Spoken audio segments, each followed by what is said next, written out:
صبح بخیر ناظرین، میں خدا کا خادم پاسٹر آصف آج ایک بار پھر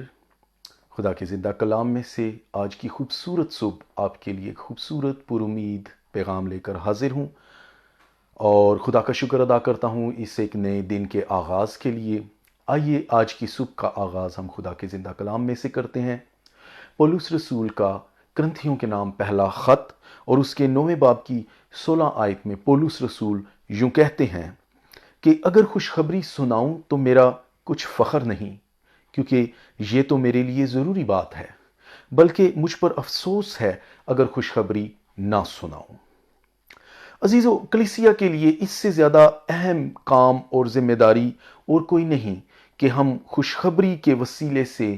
انسانیت کو گناہ سے بچائیں، ہمیشہ کی موت سے اور جہنم کی آگ سے بچائیں، اور انہیں ابدی ہلاکت سے بچا کر ابدی زندگی کی نوید سنائیں۔ اور ابدی زندگی پانے کے لیے اور ابدی ہلاکت سے بچنے کے لیے ایک ہی ذریعہ انسانوں کے پاس ہے، اور ایک ہی نام ہے جس کے وسیلہ سے ہم بچ سکتے ہیں، اور وہ نام ہے یسوع مسیح ناصری کا نام، جس پر ہم نجات بخش زندگی کا تجربہ کر سکتے ہیں ایمان لانے کے وسیلہ سے۔ اگر یسوع مسیح کو ہم اپنا شخصی نجات دہندہ قبول کریں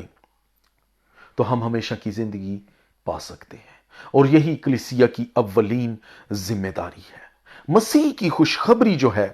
انسانی قوت، انسانی تجربے، انسانی عقل یا علم کی مرہون منت نہیں ہے، بلکہ یہ سراسر الہی بلاہٹ ہے اور روح القدس کی تحریک ہے، جس کے وسیلہ سے کوئی یسوع مسیح کے خداوند ہونے کا اقرار نہیں کر سکتا۔ یہ خدا کی پدرانہ شفقت کا نتیجہ ہے، اور یہ وہ برکت ہے جس کا اہل ہر ایک وہ شخص ہو سکتا ہے جو یسوع مسیح کو اپنا شخصی نجات دہندہ قبول کرتا ہے، اور خدا کی اس مفت بخشش اور فضل کو بے لوث سچائی کے ساتھ قبول کرے اور سمجھنے کے قابل ہو۔ اور اس حقیقت کو جو کوئی یہ سمجھ جائے کہ یہ فضل اس پر اس کی اپنی شخصی قابلیت یا علم یا قوت یا اختیار کے باعث نہیں، بلکہ خدا کی پدرانہ شفقت کے وسیلہ سے ہوا ہے، تو وہ اس ذمہ داری کو آگے پہنچانے کے لائق ہو سکتا ہے۔ یسوع مسیح نے خود یوحنا کی انجیل اس کے 15 باب کی 16 آیت میں